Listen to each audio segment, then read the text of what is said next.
The Indian government has pledged to invest about $30 billion in Nigeria as part of efforts to deepen trade relations between both countries. The India External Affairs Minister, while speaking during an India-Nigeria Business Council meeting in Abuja, says that India is committed to investing more in the country to improve trade between both nations, which now stand at about $13 to $15 billion. He therefore urged the federal government of Nigeria to look beyond the foreign policy establishment to build the linkages that would take the relationship to a new level. The dangers of depending on faraway geographies for our basic needs, because we all had that anxiety for those years, when everything which we assumed internet global trade will provide very smoothly did not arrive on our shores. That today, if there is a push for local production, for, as I said, greater value add, if we need more resilient and reliable supply chains, if we have to share technology, India is your partner. And these are not nice words to be said at a conference. The proof of our commitment are in 200 development projects across the continent and another 70, 80 which are underway. India's exports in the year that has just been completed was $766 billion. And I'd surely like, and I'm sure you would surely like, a larger part of that share to come to Nigeria. Because today, we are a $4 trillion economy, an economy with a range of capabilities and technologies and experiences and practices.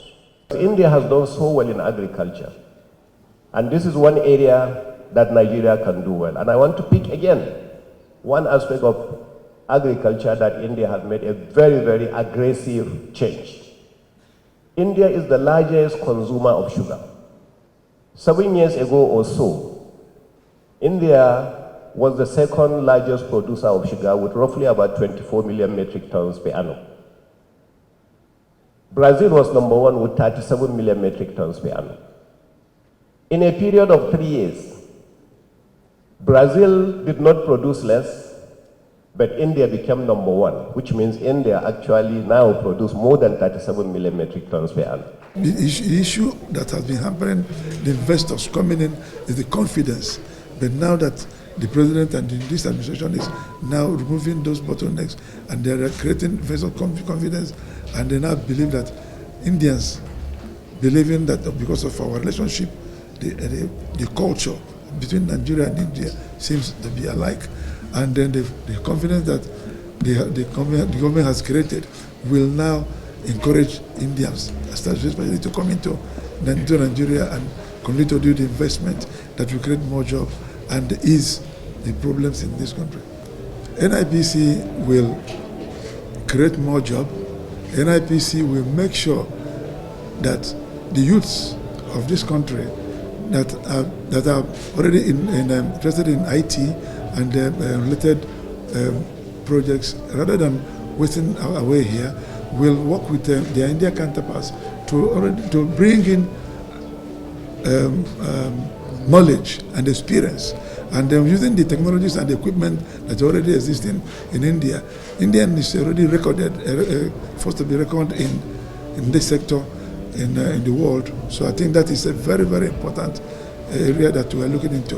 When investments come in, when businesses are thriving, the economy is growing. And what happens? The Indians will create jobs, the Nigerians will create jobs, manufacturing sector will boom. If it's a company that's invested in agro-processing, it means that there'll be more incentive for farmers to go back to the farm to farm. And the whole value chain from farming, harvesting, trucking, logistics, storage, I mean, you begin to see a pickup in that economic activity. For the balance of trade, 2022, between India and Nigeria was $14.95 billion, 2022. And this is an improvement from what we saw in 2021 at 8.81 and the year before at $11.8 billion. is that it's a significant improvement in our trade relationships.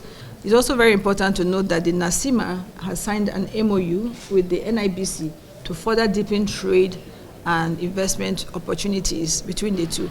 So by and large, what we should be expecting is an increase of, an increase in trading, an increase in investment opportunities,